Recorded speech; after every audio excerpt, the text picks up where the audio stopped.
All right, well, it is the top of the hour here. I think we can go ahead and get started. Thank you for joining us today for the latest in our MDICx series, Practical Considerations for Measuring and Integrating Patient Preference Information into Your Regulatory Submission.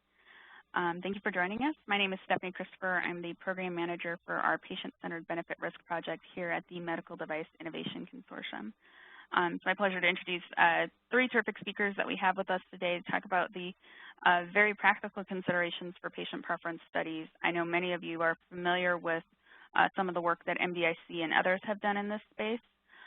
Since the publication of our patient preference framework report last spring, one of the most frequent questions we get is, okay, this framework is great, but where do I start? And so what we're hoping to do today is to start that conversation on how we might think about patient preference studies from a very practical perspective.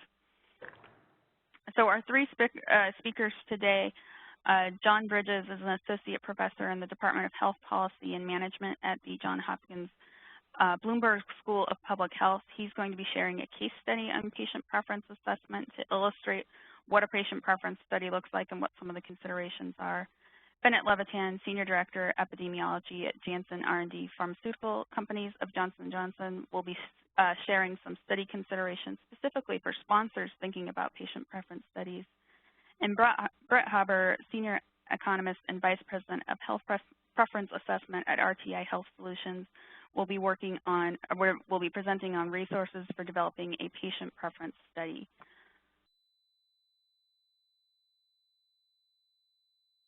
The vision for MDIC's Patient-Centered Benefit Risk Project has been to establish a credible framework for assessing patient preferences regarding the probable benefits and risks of a proposed medical device and for incorporating this patient preference information into pre-market and post-market regulatory submissions and decisions. The first piece of achieving this vision was the publication of our framework and catalog last spring, but we're continuing to work to develop resources for sponsors, for regulators, and continuing to shape the conversation of how patient preferences can be integrated into that regulatory review process. I mentioned the framework for incorporating patient-centered benefit risk assessment into regulatory submission. This is available for download on our website, and we'll have that a couple of different places throughout the presentation. This is a resource for both for regulators, for MDIC members, and the industry, and really anyone interested in how to look at when and how to collect patient preference information for incorporation into the regulatory process. But our intention all along is that this be a working document, an initial thought piece in this emerging area to be updated as industry, FDA, and patient groups gain experience with collecting and using patient preference information. As we continue into 2016, some of our project areas focus on developing resources for sponsors who want to initiate their own patient preference studies, prioritizing a future research agenda in the area of patient preference, and also developing best practices for communicating benefit risk in the context of this patient preference information. And with that, I will turn it over to John to talk about a case study on patient preference assessment. Thanks very much. I hope everyone can hear me okay. I'm just waiting for the control. There we go. So rather than give a kind of discussion of theory or of methods or other approaches, I thought it would be good to present a case study of my research, and it's a recent case study that incorporates two different preference estimation methods.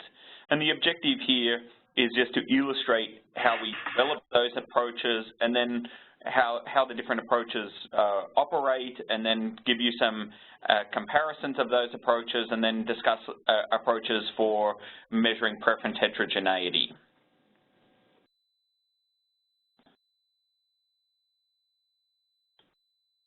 Sorry, I'm just getting a delay.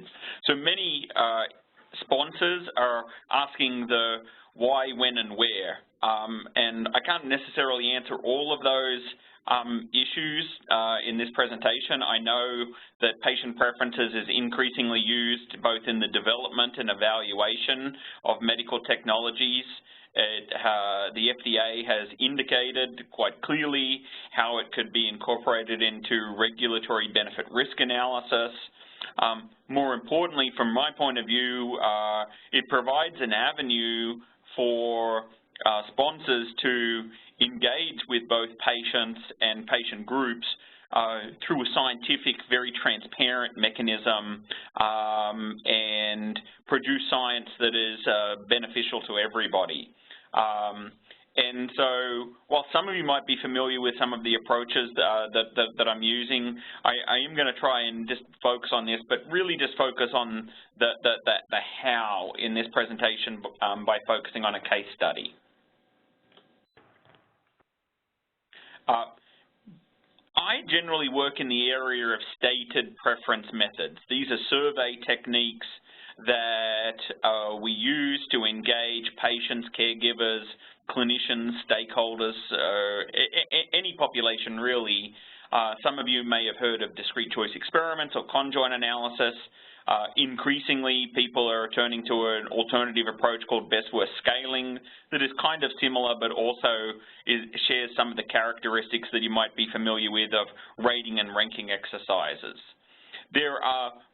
These are kind of comprehensive survey techniques. There are simpler survey techniques such as threshold techniques or bidding games where people can allocate points or just directly elicit the maximum willingness to pay in terms of benefits that you have to give to compensate harms. Direct elicitation where there might be two treatments on the market and you just ask them which would you prefer. There are other types of allocation techniques, weighting, and one could also just focus on qualitative methods or just testimony. And sometimes qualitative methods are used in conjunction with the quantitative techniques. In this case study, which comes from my PCORI Methods Award, which is focused on advancing and applying stated preference techniques with a focus on type 2 diabetes, we can see some of these approaches and illustrate how we identify it. Diabetes is an important topic because it requires the active engagement of patients in their disease management, but it's also a good topic to do kind of like experimental work in patient preferences because there's a great deal of preference literature.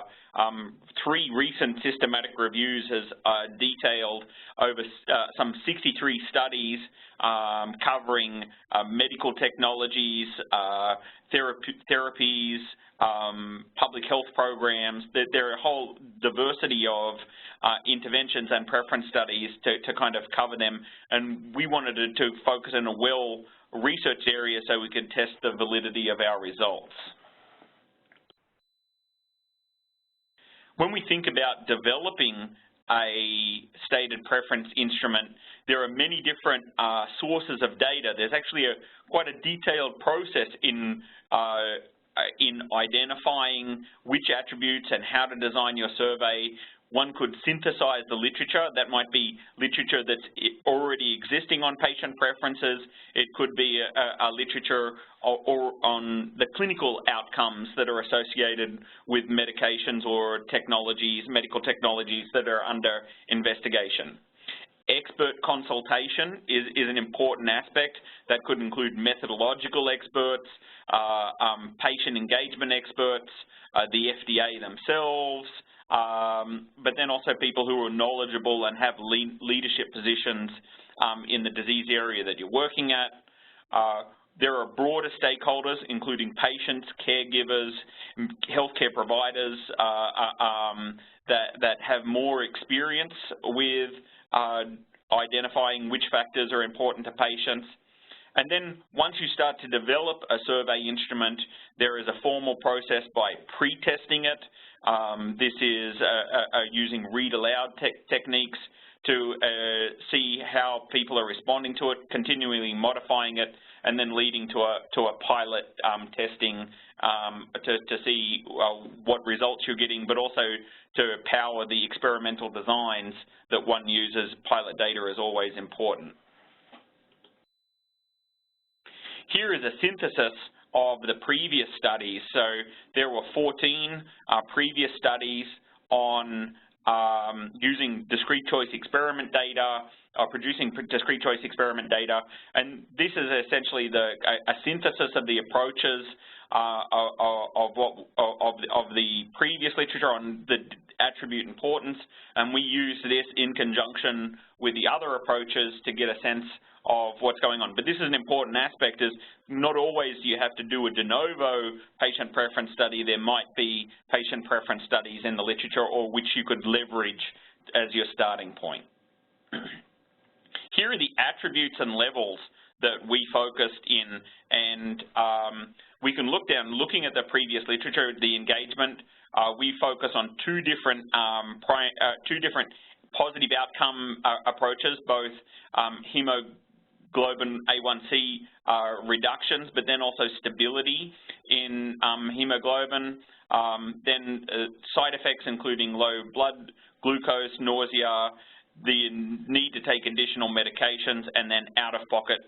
Sometimes for regulatory purposes, it's not necessary to put out-of-pocket costs, but other stakeholders quite often find it important to discuss out-of-pocket costs. You can see here this is a very simple experimental setup where you're focusing on 6 attributes with 3 levels each. We can see that these levels don't necessarily correspond with any actual treatment. They're hypothetical, but span the ranges of the types of treatments that might come to market in this area. Here is an example of a discrete choice experiment. This is a most commonly used stated preference technique at the moment.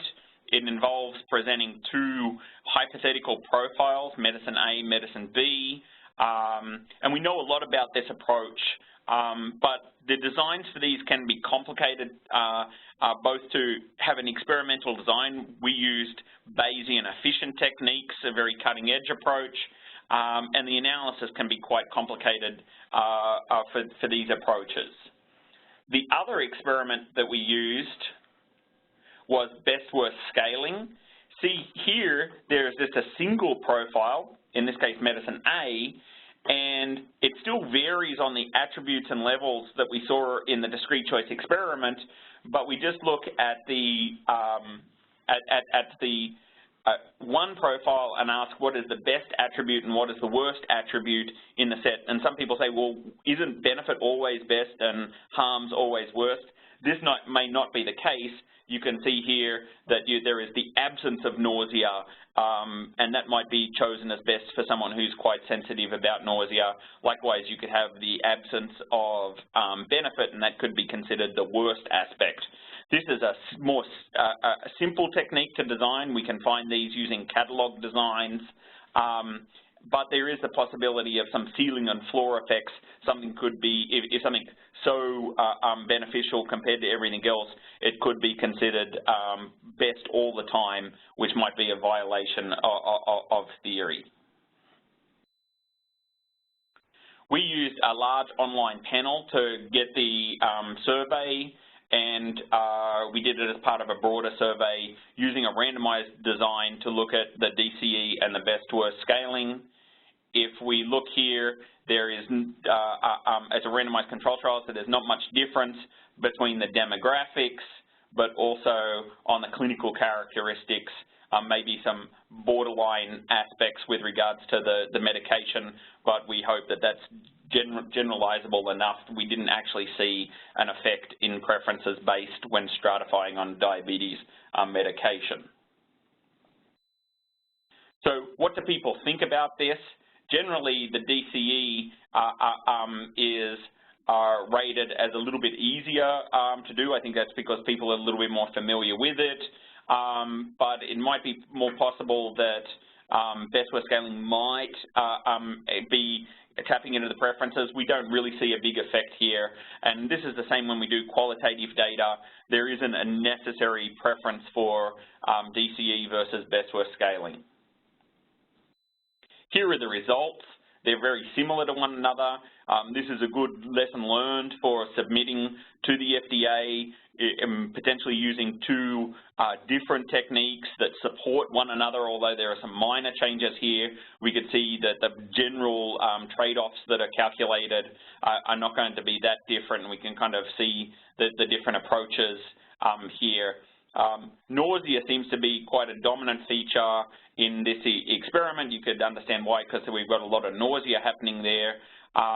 We could potentially go through and do some policy simulations on that.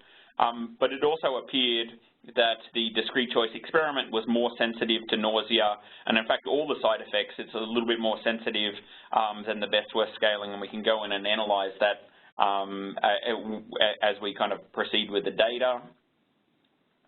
The FDA is also very keen to focus on looking at preference heterogeneity and subgroups of patient populations.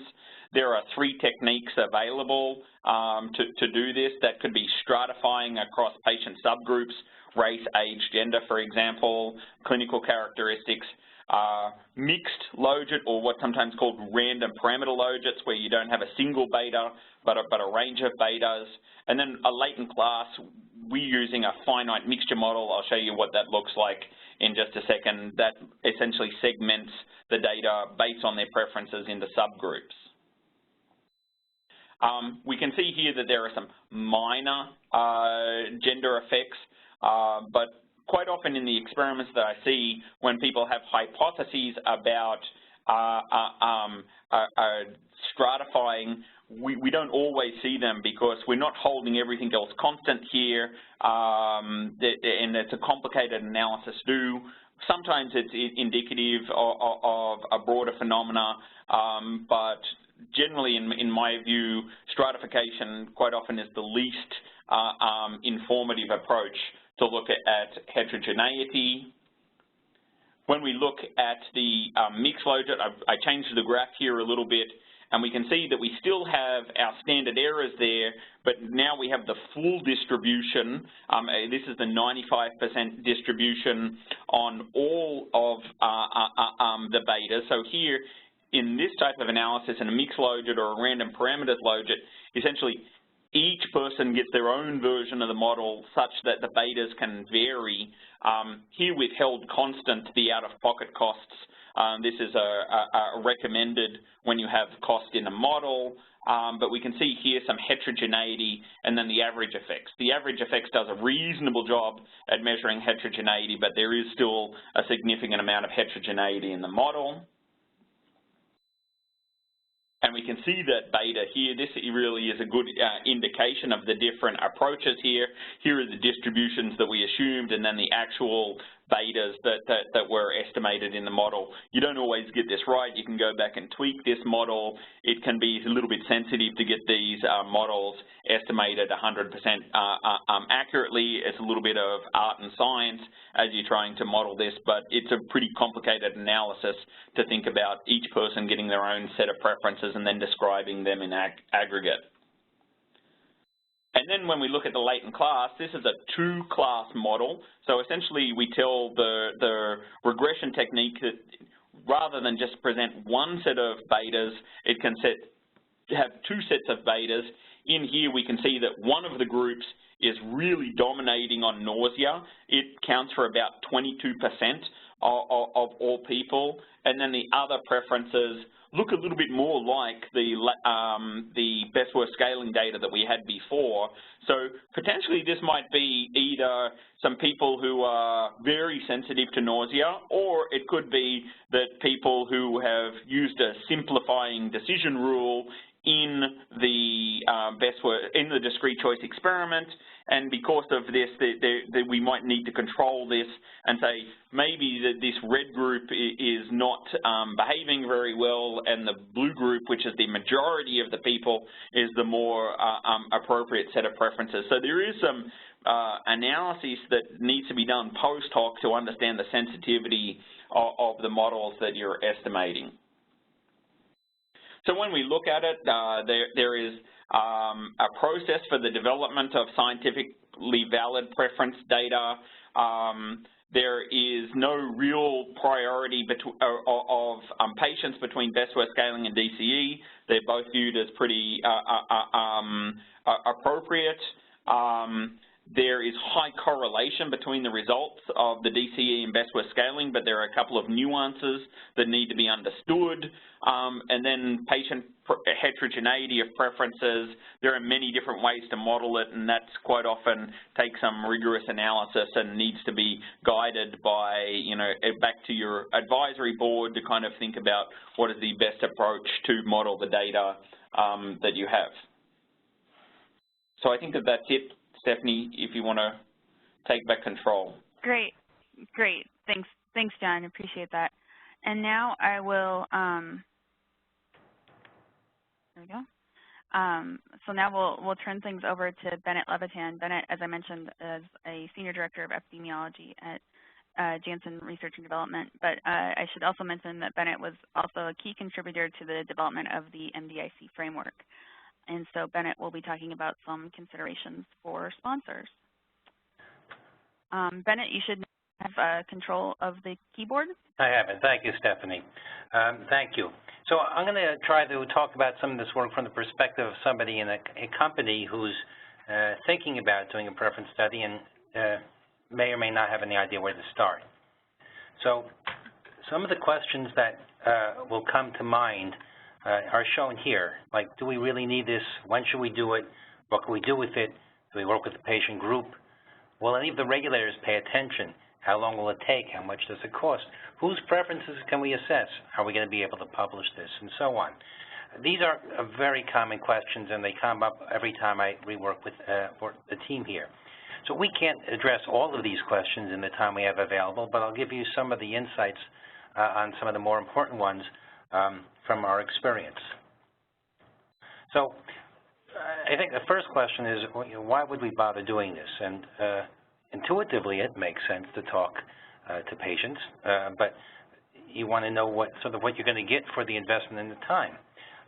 So there are a variety of things you can learn, and I've roughly put them along the timeline of development.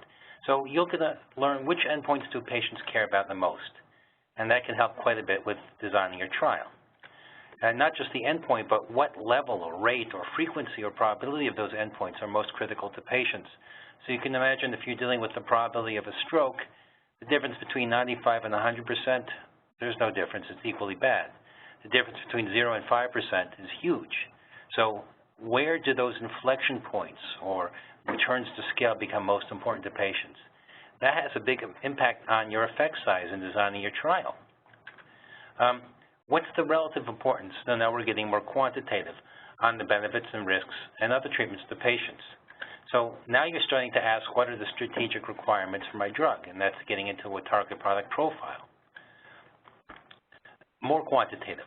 What's the maximum risk I'd accept for a given benefit, or the minimum benefit I require for a given risk? So that is beginning to ask, what are the regulatory requirements or from a benefit risk perspective? And since you've done a study, you now have a defensible approach instead of an opinion. As John was saying before, it's not a single number. These people will vary in their properties, all these things we've looked at. There's heterogeneity.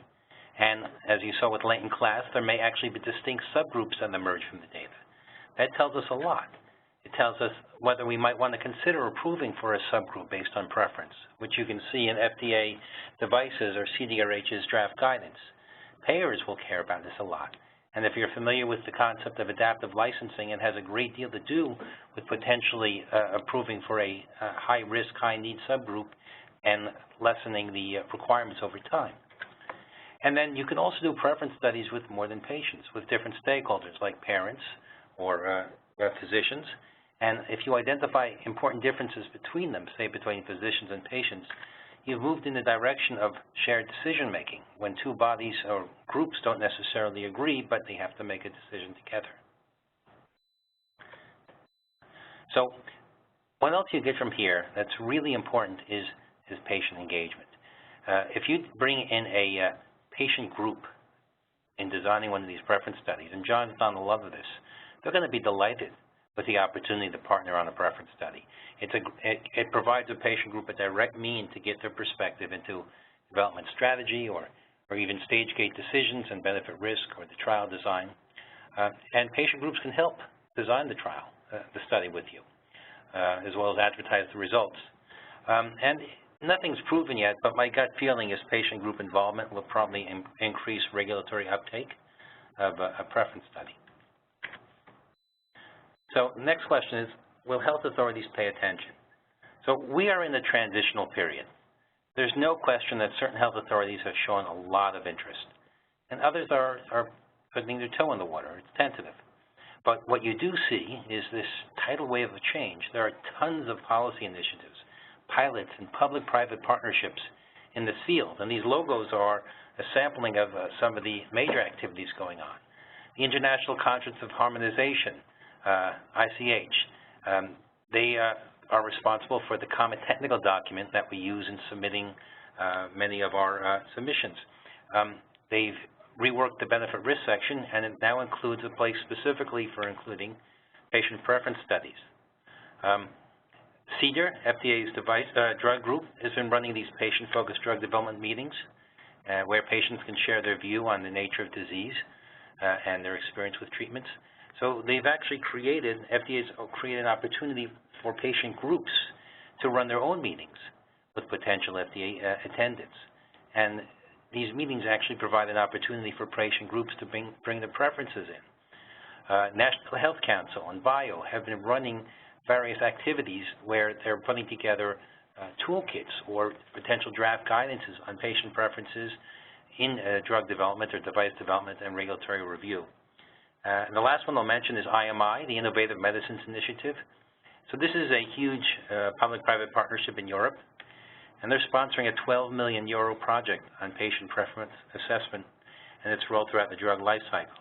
And if the thing is approved, that's a huge project that involves many companies, many academic consortia, and will put together a lot of useful information for both for companies, health technology assessment groups, patients, and regulators on bringing this to life. So we're in MDIC, so you heard the framework mentioned before. So this is a guidance document that many of you may have seen, which gives you ideas about when it might be valuable to collect preference information, how you might use it in development, what it can do in regulatory review, and a review of the methods and factors to consider in their use. It's by no means a textbook on the topic. What's really valuable is how it, and from my perspective, is how it helped influence the draft guidance that CDRH put out on the right. And if you are familiar with this guidance, you're probably as excited as I am by its content. It's encouraging companies to talk to the FDA early and discuss with them developing and submitting patient preference information. They give you suggestions for how to collect this preference information and potentially include in labeling. So if you're dealing with the devices world or the combination products world, you're basically hearing a health authority open their arms and say, we are interested in patient preferences and we'd like to work with you on it. Since that was, well, actually, a great question is, does this make a difference? Is one thing to talk about preferences, it's another to see and change things. So in January last year, CDRH was reviewing a device called Maestro, which is essentially a gut pacemaker for obesity. And it actually missed one of its co-primary endpoints by a little bit.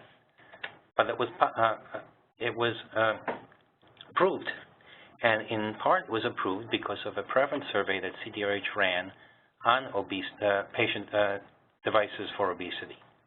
This is the first ever approval that's based on the preference study. And this was extremely exciting. It was a watershed moment for us in the benefit risk world. But it also shows that the preference work is not just academic. It makes a difference. Since then, CDRH has actually published some strategic priorities for this year and next.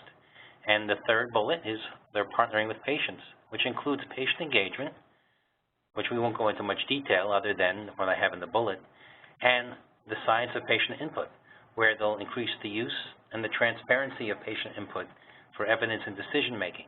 And if you look at the actual details, they have very specific goals. 100% of their decisions towards the end of next 2017 will include a public summary of available and relevant patient perspective data. That means patient-reported outcome instruments and patient preference instruments. And they want to increase the number of such instruments that are used in support of regulatory decisions. So not only has CDRH opened their arms, but they're actually putting themselves on the line to be able to use this type of information. Okay, so there are a lot of insights from the MDIC report about when it's probably a good idea to do a preference study. And we don't have the time to go through all that, so I'll just give you a few tidbits from it. If you're in a situation where you think patients are going to take a lot more risk than you think physicians or regulators will expect, a preference study could be a lot of value. If you're dealing with highly subjective endpoints, like itch or rash that doesn't have a pain or that's just visually disfiguring, it's a good question about how much of a hard endpoint, say risk of a heart attack, patients would be willing to take to remove that rash. Or lifestyle indications like baldness. How much risk of a serious adverse event would someone take in exchange for having hair? It's something the FDA has been very uncomfortable with in the past. Preference studies give you an approach to handling it. Clearly, benefit-risk trade-offs are in there. One of the more interesting ones is the third. Suppose your harms will occur early and your benefits later, like delaying the onset of a disease. There's where a preference study could be very valuable. Or in the last category, suppose you're dealing with a disease that's normally been treated with a device and suddenly you have a drug, or the other way around.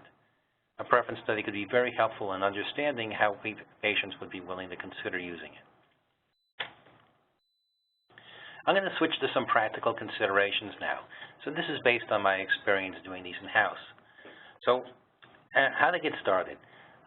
Who do you want to involve in this? Well, obviously you're clinical experts, but I found that patient-reported outcomes and health economics people, they are incredibly knowledgeable about the type of details that go into these preference surveys. In fact, I would have made a gross error on a project in the past had they not been heavily involved in designing one of these instruments. They actually know quite a bit of the things you'll need to figure out in the course of building one of these instruments. Regulatory staff will be important, not for the design of the instrument, but for the interface with the results of that instrument and a health authority. Medical affairs also has a lot of insights because they deal with the interface between development and the commercial world. They actually think about similar questions all the time. And commercial, even though sometimes it's uncomfortable to bring a commercial perspective into a clinical question, they very much understand how patients think about the benefits, harms, and other properties that would go into these instruments. And they have a lot of ideas that could be useful. Now that's inside that company. If you're going to build one of these, it's going to be a very rare company that could do it on its own. You're going to want to connect with an academic expert or a boutique consulting group to be able to help design and implement the preference study. Patient panel companies are one source of patients. Some of the panel companies are also developing expertise in designing and conducting these surveys. And ideally, as we mentioned before, a patient advocacy group or two in the disease area to be involved in the design and maybe conduct and acquisition of patients for these preference studies. Some of the questions you should ask at the beginning. Actually, this first one is the most important, and people don't always ask it. What is the key research objective? Am I doing this for regulatory benefit risk purposes? Am I doing it for designing the strategic requirements for my compound? Am I doing it for stage gate decisions? Am I doing it for understanding how payers will interact with patients? You'll design your instrument differently. How much is known about the benefits and harms? Some of the techniques will just not work if you don't understand your harms or which adverse events are available. Others will work well even when you have very limited knowledge. Whose preferences? Patients who've just experienced the disease, highly experienced patients who've had years to learn to adjust with a chronic illness, people who haven't had the disease but may have it. Where are you going to get these patients? How many are you willing to look at, or how many are available? And can they perform these surveys? Clearly, young children, people with mental disorders or dementia will have problems doing these surveys, but I've been surprised in some of the work, actually, that John Bridges did, where people with schizophrenia were able to do these surveys quite well. How much time do you have? If you don't have enough time or budget, some of these techniques are out of scope. If you're going to go into the health authorities, do you want to try pre-specifying? That's rather novel still in the preference world, but if you pre-specify, do you want an SAP? Do you want it in your protocol? That is very novel for your clinical teams, and if you're thinking of that, you're going to have to spend time preparing them. And this, a side note, as something as simple as contracting with some of these external agencies, it can take months to close to a year sometimes. You're really going to have to plan well in advance, especially if you're going to deal with a clinical timeline. When would you assess preferences? If you're dealing with a drug or device whose class effects are well known or the mechanisms of action are well known, you pretty much know the side effects you're going to expect, and you can conduct your preference study in parallel with your pivotal studies with no problem. But if it's a novel treatment and you don't know if all your harms are known, you might not know them until you've unblinded your trial. And if you wait till your trial's over, you've got very little time. You've got maybe 9 months to do a preference study and document it. That may not be realistic. There's also a concern if you wait till after your trial is done, there may be a perceived or actual bias in designing the instrument once you know the results. The upshot is there's no easy answer. You have to think about this on a case-by-case basis, and sort of my goal here is to let you know to think about that. Towards the end, you're going to have people who are going to have objections. They're going to be common. These concerns are very common. And these are things you're going to want to have answers for if you're going to try to be a stakeholder advocating for a preference survey in-house. Can patients do these surveys? Well, there's lots of surveys that have shown great, excellent, internally consistent, sensible results from patients. There's a huge literature on it, and policies have been based on it, and patients are well engaged and attentive. But there will always be people who say, no, they can't. I don't agree. Many don't, but you're going to have to deal with that as an objection. Are the methods valid? That is a giant topic. Like any data, these preference results have to be validated. You should realize that many of these, actually almost all the methods, have a lot of internal validity tests to check that the respondents understood the questions, understood the proper benefits and harms, that they paid attention, that the answers are logical. And as long as you have a sufficiently large sample, you can actually get very good data on whether on internal validity. Stated choice is not actual choice, so that's a funny problem. Do you want to know what patients actually did or what they say they'll do? Well, it's a bit of a red herring. Just because they say they'll do it doesn't mean they're going to do it. It's true, but we're not interested in predicting actions here. We're actually interested in understanding, which is the main goal here. I can see that we're running out of time, and I don't want to take time away from Brett, so I'm going to limit my efforts on this slide and just go to the end. The value of patient engagement is huge. It's a giant tidal wave. Patient preferences are one way to conduct patient-focused benefit risk, which is one of the big aspects of patient engagement. And it's a great way to bring your company into the patient engagement world. All right, let's move on to Brett.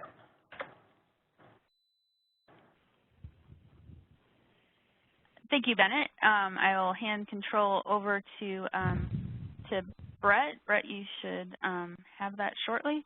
Brett Hauber from RTI Health Solutions. I will mention RTI was the lead on development of MDIC's methods catalog that was included as the major appendix to the MDIC framework report. So if you take a look at that framework report and take a look at the catalog, which is a terrific reference, that is Brett and his team's work.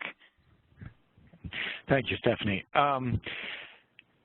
So that we have enough time for questions and answers, I'll go through my slides relatively quickly. There are a couple key messages, and my understanding is, and Stephanie, correct me if I'm wrong, that there is an initiative within MDIC to put together a set of resources for sponsors and users that is in the works. So hopefully this is just sort of a teaser for that. so that more resources will become available and more detailed direction will become available over time. Yes, absolutely. Okay. So so what I'd like to be able to do, or today in the brief time that we have, is if you're going to conduct a patient preference study, let's look a little bit at some of the mechanics, and that'll give you a sense of what resources are needed, and then we can talk very briefly about what resources are available. So if we look at any kind of patient preference study, there are 4 basic components: developing whatever it is you're going to use to collect data or to understand patient preferences, implementing that, analyzing whatever it is you get back, and then disseminating that. So before we talk about development, Bennett had mentioned, what is your research question? That is the key thing that any sponsor of a study needs to determine up front. And in general, there are 2 basic approaches to determining your research question in a patient preference study. The first is what we could loosely call a top-down approach, where we know what the issue is. You have a new product, you have phase 3 data perhaps, and you know that what your benefits and your risks are, and what you want to do is understand what patients think about them and the trade-offs they're willing to make among them. We could call that a product evaluation approach. We know what the research question is specific to a regulatory decision. The other way to think about this is to think of it as a bottom-up approach, where we start with a blank slate, essentially go to patients and say, what matters to you?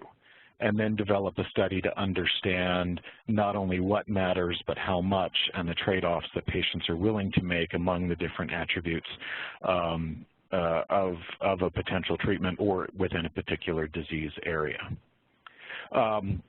So when you go to develop a patient preference elicitation exercise, and I use that term broadly because there are multiple methods to do that that are outlined in the MDIC catalog within the MDIC benefit risk preference framework. And the choices of methods are generally included in 4 different categories: structured weighting methods such as multi-criteria decision analysis, health state utility methods, and quality adjusted life year analysis is one of the potential methods included in the CDRH draft guidance, stated preference methods, which you've heard a lot about already today, and then revealed preference methods, which we're really not going to talk about, but are kind of intriguing options for understanding patient preferences.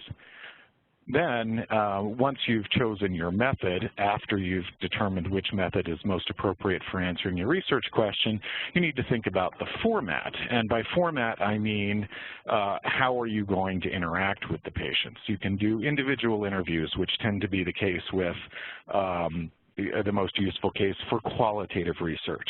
Then you can get into these small group approaches or panel approaches where you could have things such as focus groups, which may tend to be more qualitative, but also have multi-criteria decision analysis groups who are in a situation where they're doing structured decision making. And then finally, what we've heard about most about today, which seem to be some of the most common methods currently used, are surveys. But then once you've figured out what your format is going to be, you need to develop the materials to actually implement this thing. And they can include discussion guides or interview guides or the survey instruments themselves. Since most of the work that is currently out there in the literature and seems to be used most often, at least right now, are surveys, let's talk just a second about, what are the major components of a survey, because it's more than just asking the what do you prefer question. First, you need to determine who's in your study. Then you need informed consent. We're talking about human subjects research here. Then you need to understand who it is that you're talking to, particularly if you're going out to a web panel where you don't have a chart for each individual who's participating. You need to understand from those people what their experience is, what their treatment experience is, and their disease experience. Then you need to help people understand what the context of the question is, especially if we're talking about a novel product where people may not have experience with all of the attributes. We need to provide them with information so that they can understand what is the decision we're actually asking you to make. And then, and only then, are you able to ask people to talk about their preferences. Then we get to implementation once you have your survey instrument together. And it starts with recruiting. Then you need to facilitate this and actually implement it. And then you actually need to collect your data and record it. Then analysis. Most of these methods can be pretty sophisticated and pretty rigorous. There are experts in these methods with lots of experience. They come from a number of different disciplines. You want to engage these people, and we'll talk about that in a second. But in addition to just the analysis, you have issues of data management, quality control, and then once you've done the analysis, how do you interpret the results subject to the framework in which you did your analysis? And then finally, you want to disseminate your results. You're doing this for a reason, to hold it in-house. You know, maybe if you're doing early stage work and you're looking at product development, you don't need to disseminate this externally. But if we're talking about regulatory review, then you're going to want to get this out there to the regulators. If payers are interested, you want to get it to them. The patients themselves will probably want feedback to understand what it is that you learned. So you need to craft your message and then determine how you're going to disseminate that. So there are three different types of groups that we've discussed internally within MDIC that seem to be the main ones that you want to engage with when you are trying to do these 4 different stages. And each of these groups can work with you throughout the stages, but maybe in a different capacity. So when you're talking about the development, you really want to rely on the expertise of individual experts, whether they be internal experts, clinical experts, or methodological experts. When you get into implementation, working with consultancies, either boutique consultancies or some of these larger web panels who are developing expertise in this area, these are the people who can really help you implement these things. And then when you get to analysis, again, you're relying really on individual experts. Even if you're using available software to do some of the analysis can be really sophisticated and really should be overseen by an expert, or at least get an expert to review and provide input. And then once you get your data, the interpretation of the data, it's really important to get the patient groups involved if you're working with a patient group, because they'll have insights into the data that someone who isn't a patient or isn't as familiar with the condition may not have. And then finally, for dissemination, it's really a joint effort, and you want everybody involved, because when you're disseminating this thing, you really have to defend everything that you've done in the study. So in survey development, why you did what you did, how you did it, how you elicited the preferences, all of the mechanical information about the implementation you need to have and accurately represent. And then when you look at the implications, that's really where the patient groups can really help you out. So all of these people need to work together with you to help you do one of these things. There are other potential partners out there, including the ones that Bennett mentioned before. And then finally, if there's one takeaway from this, is that it's all about collaboration. This is an evolving field. There's a lot of great stuff going on from a lot of different organizations. There are some great experts in a lot of different areas who can help you with this. But to really do a really good preference study, you really need to involve the study sponsor, the patient groups, all of your study partners, including experts and consultancies. And you want to bring your external stakeholders in when you can, and particularly CDRH has said, we'd like to have you involved, we'd like to be involved early on so that we can help you develop the study that will help you demonstrate what it is that you need to demonstrate. So it's all about collaboration. And at that, I'll turn it back to Stephanie and questions. Great, thank you, Brett. I see we have a couple of questions that have come in. If you have not had a chance to do so, you can go ahead and submit questions via the chat box. Hold on, let me see if I can get to our questions here.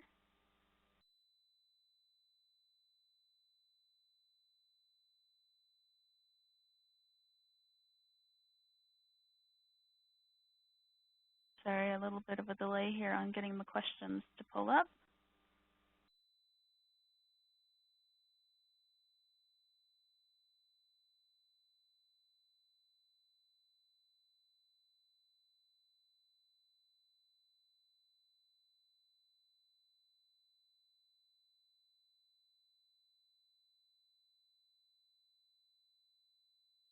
Our first question, can you share your thoughts on using a combination study of best worst scaling into a discrete choice experiment? Which and how best to ensure the attributes being asked about are indeed the correct ones to be asking about?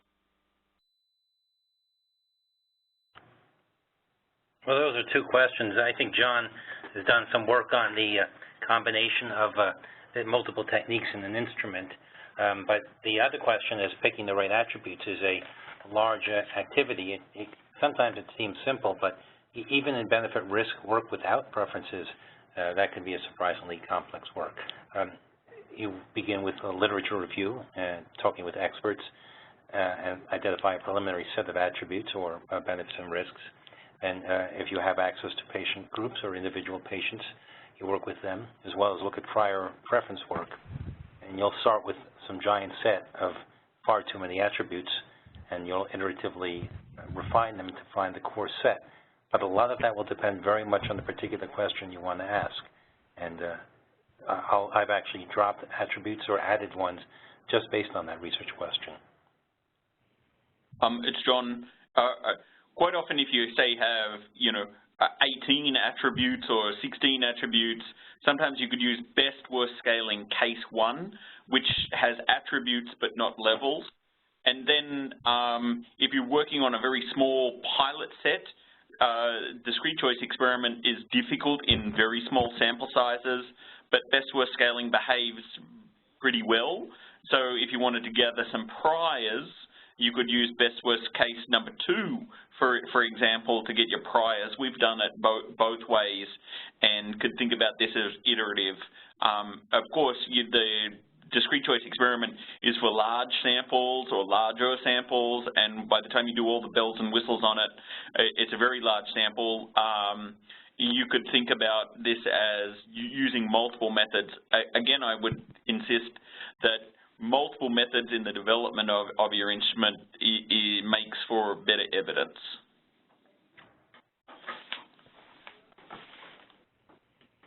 Great, thank you. We have a question about kind of where this might be used, and I think this may, I'll pose this question. Can patient preferences become part of a claim or indication for a patient subgroup? This is Brett. As far as I know, the only potential place where this could currently be used as a claim or really in an indication might be in devices through CDRH. Otherwise, I don't think we're in a position yet, and Bennett, you may know more about this than I do, where patient preference data can be used for the purpose of having a claim in the label. You're correct. CDRH is the only health authority I'm aware of that's come out and said the idea of approving based on a preference-based subset and having a label reflect that preference information. I can tell you informally that the labeling question has led to a lot of questions and feedback in the draft guidance that CDRH put out, and I'm looking forward to seeing CDRH's enhanced thoughts on that topic in the formal guidance. To some extent, when we do shared decision-making, when an individual works with their physician to select a treatment, preferences do manifest, but that is not anywhere near the same as a regulatory mandate for a population based on preference. I can tell you that in the MDIC discussions, this was one of the most fascinating and difficult topics. Great, thank you. Another question, does the panel envision patient preference studies being done outside or separate from clinical trials, or does the panel see these studies being incorporated into clinical trials more in the future? So Sean, patient preference studies can be used to design clinical trials. We're doing a PCORI trial at the moment where we used some preliminary preference data to fundamentally rethink the design of the trial in terms of both the design of the intervention, but then also the choice of endpoints for the trial. So we could think about, and the frameworks that are out there have thought about the role of preferences throughout the product life cycle. So there are many different stages, and preferences might change over time, and we have to kind of understand that. But increasingly there is some interest in putting it in clinical trials, but this is not necessarily the case. And if I may add, this is Brett. There are advantages and disadvantages to including preference studies in clinical trials or getting preference study external to a clinical trial. The first comes down to, regardless of the logistics of getting a preference study included in a clinical trial, the advantage of including a preference study in a clinical trial is that you are getting preferences from the people from whom you are getting your clinical data. So you are, in a sense, directly matching your preference data to your clinical data.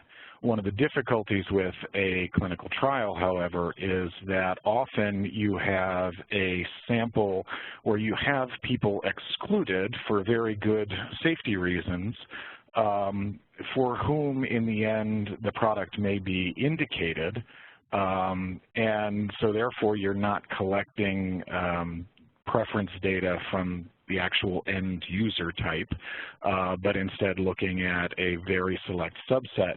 The other problem is that preferences can vary for lots of reasons, some of which can be explained and some of which cannot. And if you do a study in a clinical trial where you have certain types of patients who may be underrepresented, it makes it more difficult then to test to see whether patients with certain characteristics or experiences have systematically different preferences from those without those characteristics or experiences. So you have a less diverse sample potentially in a clinical trial. So there isn't a standard as of yet, except for the practical standard that it's difficult to get preference studies in clinical trials, and you don't see that very commonly. Whether one is better than the other, I think we'll learn some more over time, but there are pros and cons to each. I'll just add, we've done it in-house, and the operational issues are magnified tremendously. Getting a preference study into a clinical trial requires that you fit into the protocol. The timing is much more constrained than if you were doing with the panel. You have a lot more stakeholders who have to understand what's happening, and the data requirements are much more complicated. Instead of what might typically be $50,000 to $100,000 for programming and executing a survey, you have to have the data quality on the same par as that for clinical trial data, and that $50,000 to $100,000 can easily become $400,000 just because it's in the trial with nothing else being different.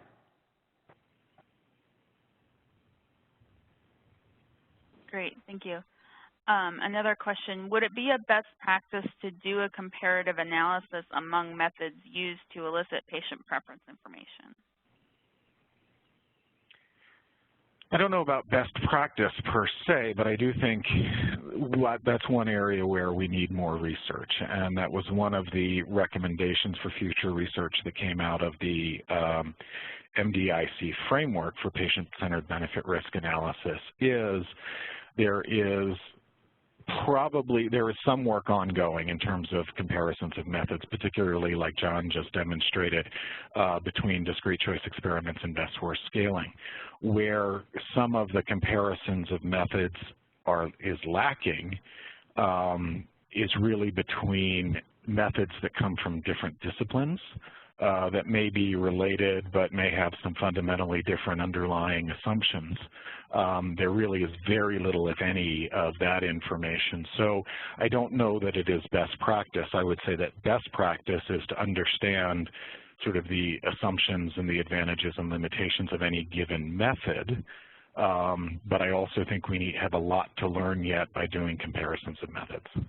A lot of those public-private partnerships that are ongoing or starting are going to be asking that question. That's actually one of the main questions in the Innovative Medicines Initiative work, to compare multiple methods on the same population, try the same method on multiple populations and the like. Great, thank you. Well, we are at the top of the hour. Thank you all for submitting questions. I apologize we didn't get to all of them, but as Brett mentioned, MDIC is working on developing some resources, and we'll be shortly putting up a resources page on the MDIC website specifically to help sponsors and patient groups and others who are thinking about doing patient preference studies and asking some of these very practical questions. So I thank you again for participating in this MDIC webinar. Stay tuned. You'll hear more from us and receive emails about future MDIC webinars, both on this project and on the other initiatives here at MDIC. And I want to thank our speakers again for giving this very practical talk on how to do these patient preference studies. So thank you, everyone. Bye-bye.